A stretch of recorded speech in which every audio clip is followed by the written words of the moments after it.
मनीष पाटील यांची ही कविता प्रेरक ललकारी या महिन्याच्या अंकात प्रसिद्ध झालेली ही कविता. हसऱ्या चेहऱ्यामागे. हसऱ्या चेहऱ्यामागे आहे एका समुपदेशकाचं तुटलेलं मन.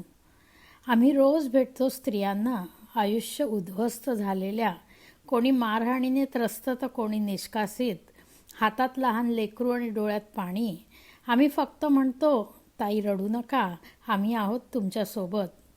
पण आज आमच्या मनात एक प्रश्न घुमतोय, आमच्यासोबत कोण आहे? प्रामाणिकपणे काम करतो, सुट्टी नाही, स्वतःसाठी वेळ नाही, इतरांच्या संसारासाठी आमची धावपळ, त्यांच्या मुलांची चिंता. पण घरी आल्यावर लेकरू विचारतं, बाबा शाळेची फी, सासू विचारते औषधं आणली का, घरमालक विचारतो भाड्याचं काय. आम्ही डोळ्यातलं पाणी लपवत छातीवर दगड ठेवून एवढंच म्हणतो, या महिन्यात नाही जमलं, देऊ, नक्की देऊ, बुडवणार नाही. त्या क्षणी समुपदेशक नसतो आम्ही, एक मुलगा, एक बाप, एक नवरा, एक आई म्हणून आम्ही आतून कोसळतो. आमच्या चेहऱ्यावरचं हसू पाहू नका, ते तर एक कर्तव्य. हसऱ्या चेहऱ्यामागे आहे कर्जाचा बोजा आणि महागाईची झळ, वेळेवर न मिळणारं मानधन आणि हतबलतेची वेदना. आम्ही आंदोलनासाठी नाही, जगण्यासाठी आवाज उठवतोय. आम्हाला नकोय भीक आणि दया, आम्हाला हवाय आमच्या कष्टाचा सन्मान. मानधन वेळेवर द्या, वाढवूनही द्या. दुसऱ्याच्या आयुष्यात आशेचा दिवा लावणारे आम्ही, आमच्या घरातला दिवा विझवू देऊ नका. आम्ही झगडतो इतर कुटुंबांच्या रक्षणासाठी, आता आमचं कुटुंब तुम्ही वाचवा. नमस्कार मंडळी, आजच्या भागात तुमच्या सर्वांचं सहर्ष स्वागत. जागतिक समाजकार्य दिवस हा 17 मार्चला दरवर्षी साजरा केला जातो. 2026च्या या दिवसाची संकल्पना जी आहे ते सांगतं की आशा आणि सलोख्याची सहनिर्मिती, विभागलेल्या समाजाला एकत्र आणण्याचं आवाहन. भारतीय समाजकार्य दिवस दरवर्षी आजच्या दिवशी म्हणजे 21 ऑगस्टला साजरा केला जातो. 15 ऑगस्ट म्हणजे स्वातंत्र्य दिनाच्या दिवशी ह्या सेलिब्रेशनला म्हणजे हे साजरे करण्याला सुरुवात होते.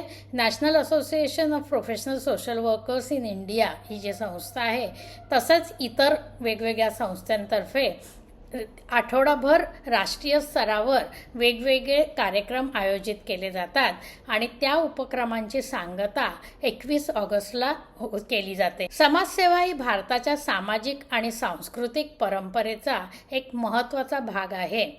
पूर्वी समाजातील गरजू व्यक्तींना मदत करणं हे प्रामुख्याने सेवाभाव, दान आणि परोपकार या माध्यमातून केले जात असत. मात्र समाजातील समस्या जसजशा गुंतागुंतीच्या होत गेल्या तसतसं केवळ सेवाभाव पुरेसा राहिला नाही, तर समस्या समजून घेऊन त्याच्यासाठी शास्त्रीय ज्ञान, व्यावसायिक कौशल्य, मूल्यनिष्ठा आणि नियोजनबद्ध हस्तक्षेपाची गरज निर्माण झाली आणि त्यातूनच व्यावसायिक समाजकार्याची संकल्पना विकसित झाली.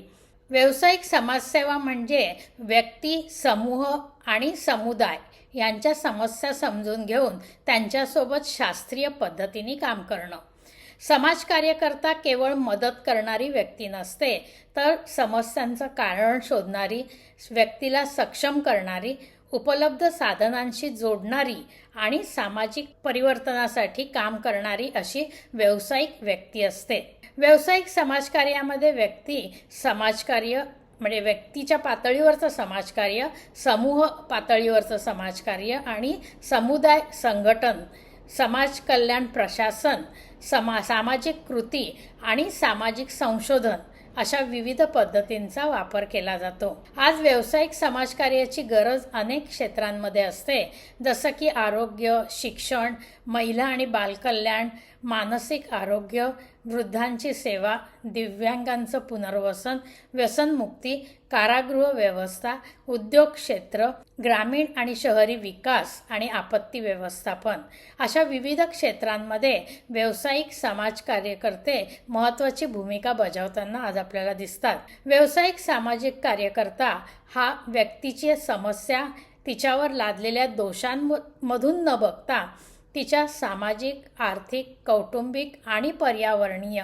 परिस्थितीच्या संदर्भातून समजून घेत असतो. समाज कार्यकर्त्यांनी संवेदनशील असणं तर गरजेचं असतं, पण केवळ संवेदनशील असणं पुरेसं राहत नाही, तर त्यामध्ये ज्ञान, कौशल्य, नैतिकता, वैज्ञानिक दृष्टिकोन, संवाद कौशल्य आणि व्यावसायिक जबाबदारी असणं तितकंच महत्त्वाचं ठरतं.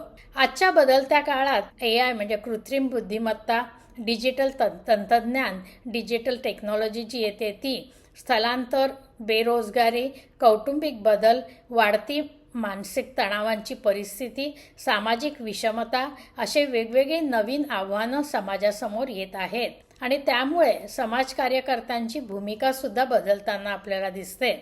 आता समाज कार्यकर्त्यांनी केवळ समस्या सोडवण्यापेक्षा व्यक्ती आणि समुदायांना सक्षम करून त्यांना बदलणं आणि सक्रिय भागीदार त्या बदलामध्ये त्यांना बनवणं हे आवश्यक आहे. ज्याचा आता शेवटी एवढंच म्हणेन की समाजसेवा ही केवळ मदतीची भावना नाही आहे, तर ती ज्ञान, कौशल्य, मूल्य आणि सामाजिक बांधिलकी या सर्वांचा शास्त्रीय संगम आहे. तेव्हा मंडळी, चला तर मग आपण समाजकार्य दिनाच्या निमित्ताने व्यावसायिक समाजकार्याची प्रतिष्ठा वाढवूया आणि सेवा देण्यासोबतच सक्षमीकरण आणि सामाजिक न्याय हे आपलं ध्येय बनवूया.